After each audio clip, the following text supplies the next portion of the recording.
So, 2 years ago, I was running into a problem. The name of our startup company, Penguin Ads, was beginning to be more of a burden, more so than anything else, because people didn't understand it.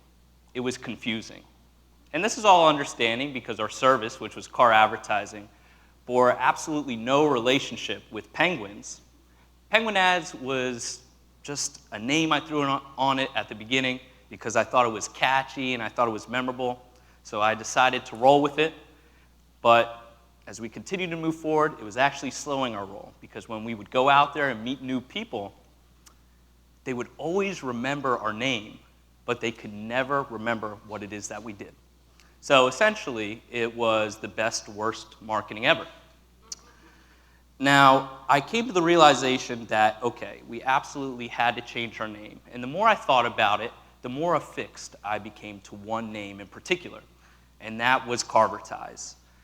I loved it because it just perfectly embodied what it is that we were. Car, advertising, fuse it into one, Carvertise. I loved how it could become a verb, right? If we work with a brand, they're Carvertising. If Jenny Sue puts an advertisement on her car, she's Carvertising. So I became married to the idea. I fell in love with it. Penguin Ads had to turn into Carvertise. I could see it no other way. So the transition process got interesting, which is the first thing I did was trademark Carvertise. I trademarked Carvertise with a Z. I trademarked Carvertising. I bought the domain names carvertise.gov, .us, .biz, .net. But there was one gaping hole. I didn't own the golden domain name carvertise.com. And this was a huge problem because I didn't want to change names to Carvertise unless we got the .com, because that holds a lot of weight. It's a seal of credibility. I didn't want people to go to carvertise.net. I wanted them to go to carvertise.com. And I'm a big believer if you're going to do something, do it the right way. So I didn't want to move on without carvertise.com. Now, who was it who had this domain name? Well, from doing a little research, I found out that it was bought in 2001, and the name of the person who owned it, I only knew by their email address, dirtworshipper@yahoo.com. Dirt worshiper. So, over the next 6 months, Mr. Dirt Worshiper would drive me absolutely nuts because no matter how many times I would reach out and try to contact him, he would never respond. I was talking to a wall. I'm talking emails upon emails, letters after letter, call after call, rinse, wash, repeat, times that by 15, and put that over 3 months, right? So I'm just getting super frustrated because this is so important to me, and he's not opening up. So I'm still a student at the time, and I'm sitting in class one day, and I get a notification on my phone. I get an email. It's from Dirt Worshiper. I open it up, and it just says one thing, $10,000. Dave. Okay, Dirt Worshiper has a name, Dave. $10,000, though, whoa, that's a lot of money. We were a startup, cash-strapped, but you know what? Owning that name, Carvertise, was so important to me that if he reached his arm out, I had to shake it. I had to take that domain name. So I responded to him, 7,500. Had to play the game, right? Had to counter. No response back. Day goes by. 2 days go by. A week goes by. Dave, you there? 3 weeks go by. A month goes by. Nothing. The trail went cold. So I was just extremely exasperated. And as an entrepreneur, you always face this dilemma of toggling between staying flexible and staying persistent. So if a barrier is in your path, do you say to yourself, it makes more sense not to spend the time and resources breaking down that barrier, but rather go around it and find a different path to move forward? Or do you say, no, it's so important that we go down that specific path, it justifies all the time and energy that it takes to break down that barrier? And for me, carvertise.com checked the second box. So I was willing to do whatever it took to get this domain name.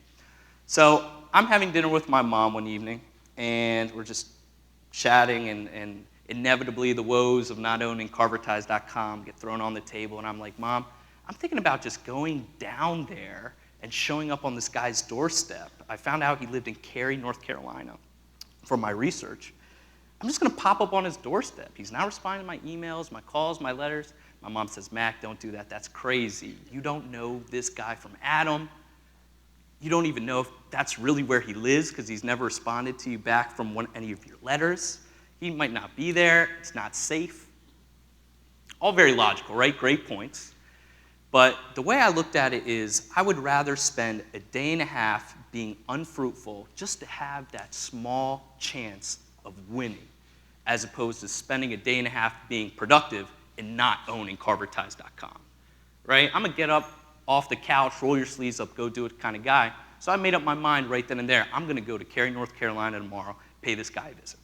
So I wake up at 7 a.m. the next morning. I go to the bank, withdraw $7,500 just in case the opportunity presented itself. And I'm getting ready to go down there. I get a text from my mom, and it says, Mac, I want to come too. Okay, so we had a little family adventure.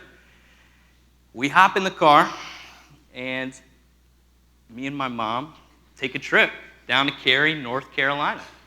It was a 10-and-a-half-hour trip because we got stuck it was Easter weekend, we got stuck in horrible traffic. So by about 6:30 p.m., we're getting close. And I'm starting to get nervous, right? This was just a fire-from-the-hip decision to go and do this. So I'm starting to get sweaty, I'm becoming incoherent, I'm not forming complete sentences. It was bad. Now, at 6:30 p.m., we pull into the neighborhood, we turn on his street, we start driving down the road, we pass by his house, nobody there. No car in the driveway, the light was off, the door was shut, it was dead as dead could be. And I was just hugely disappointed, right? Because I spent all that time building it up in my head of how this conversation was going to go. Nothing.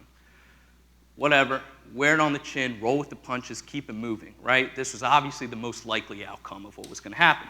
So we go and grab some dinner nearby, and we're about to take the 10-and-a-half-hour trip back up to Delaware, making it a 21-hour day of driving. And I'm like, Mom, we came all the way down here. Let's roll by there just one more time and just see if he's home again. Fine. So it's 9:30 p.m. We leave the diner. We go back to his house. We pull into the neighborhood, drive down the street, ride past his house, and bam, there was a car in the driveway. It was a light blue Jeep. The same Jeep that was in the picture when I Google Earthed his house. I knew I was onto something. The light was on. The front door was open. So this is when I start kicking into high gear. All right, we have something here. Mom, let's park across the street. Mom, here's what we're going to do. You go up the center. I need you to knock on the door because you're a middle-aged woman and it's less imposing, higher probability chance that he will actually answer the door. I will be by the side bushes when he opens the door. I'll come out, say hi. 1, 2, 3, break, go. So she opens the door. I open the door. I go behind the bush. My mom starts calmly and coolly walking up to the front. Meanwhile, so right above Dave's door, there was a sign that said, absolutely no soliciting. And this is when I just get smacked in the face by reality. I'm having an epiphany of, oh my God, we just came all the way down here. It's 9:30 p.m. It's pitch black. We're in a stranger's yard. We're in the South. I've heard about those crazy gun laws and being on other people's property in the South. And here my mom is walking up to the front porch looking like a sacrificial offering for Carvertise.com. What have I done? My mom didn't see it though. So she walks up to the front door and she knocks. I see a silhouette of a guy in the kitchen, and it looks like he's squeezing oranges. My mom knocks on the door. I see him come to the front door. He opens it. Yes. My mom goes, hi, Dave. I come out of my hiding spot. Dave, my name is Mac Nagaswami. I just drove 10.5 hours here to meet with you tonight. I was hoping we could have a conversation. I've been trying to get a hold of you for 6 months. Let's talk about Carvertise.com. And Dave's just kind of, a little deer in the headlights. And I took that as a tacit approval for giving a 5-minute soliloquy. So I said, listen, this was me who emailed you from this address. This was me who called you. This was me who was sending you letters. Here's who I really am, Mac Nagaswami. Here's my business card. Here's my student ID. Here's why I want Carvertise.com. And he looks at me, and he looks at my mom. Having my mom there was absolutely clutch because she completely diffused any type of standoff tension. And he said, all right, come on in, let's talk. So we go inside the house. And inside it's completely barren, right? There's a couch, there's a chair. It just looked like a barren doctor's room. And turns out Dave is just a super nice guy. Very socially amicable, extremely bright. And he's just genuinely curious about what we're doing, what we're creating. So I tell him all about Penguin Ads. Hey, here's how many clients we're working with. Here's how many cars we have on the road. Here's our future plans. And he's asking great questions. And then we also learn more about Dave. Turns out Dave is a multimillionaire who made a fortune buying and selling domain names in the early 90s when the internet first came out. So he owns thousands upon thousands of domain names. He wasn't responding to my $7,500 email because he gets hundreds of those emails every day, and he's just tired of responding to it. He has no wife, no kids.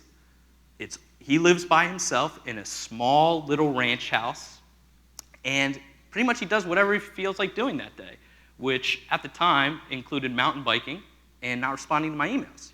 So, we're having this great conversation, and my mom's telling him about, being an art teacher and teaching students, and Dave is telling us about his mountain biking explorations and his hiking explorations, and it's like we just became one big happy family within 2 hours of meeting each other. However, I came down there for a reason, so I couldn't take my eye off the prize. I needed Carvertise.com. So somewhere along the way, I found a nice segue to say, Dave, so I drove down here. I have $7,500 cash in a shoebox. What do you say that we do this trade for Carvertise.com? You know how much it means to me. He said, Mac, stop. I have enough money. I don't need any more. I'm not interested in money. Okay, well, what can I trade you for Carvertise.com? I want a nickel. What? A nickel, like a nickel coin nickel? No, I want 5% of your company. Whoa, now the dynamic in the room just shifted to Shark Tank, right? So he had something that I wanted, Carvertise.com, and I had something that he wanted, which was a piece of our company. So instantly, I'm like, whoa, let's backtrack here. Let's keep this transaction cash. Let's take equity off the table. Dave, let's do $7,750. No, I want a nickel. $8,000. Nope, I want a nickel, right? So by this point, it's 11:30 p.m., and it looks a little bit something like this, which is my mom and Dave are having an amazing conversation about pottery and about hiking and about mountain biking and about teaching, and I'm in the corner scheming, throwing out deals, Dave shooting it down, and then going back to talking with my mom. It was straight out of a comedy movie. So this went on for an hour and a half.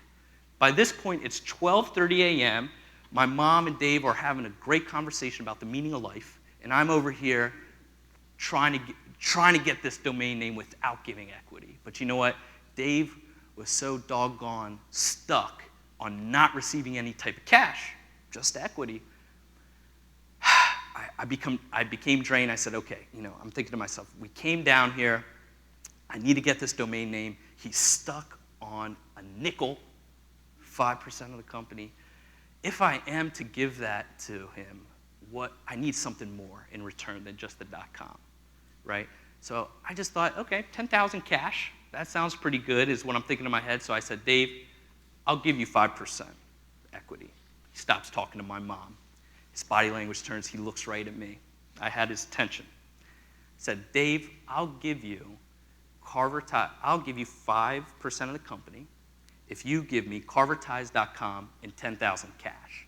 And my mom shouts at, Mac, don't say that. That's rude. Dave chuckles. He said, Mac, listen, I'm not going to give you $10,000 cash because that's not going to go far enough. I'm going to give you $50,000. What? So I did not think twice. I jumped off the couch. I extended my hand. I said, shake on it.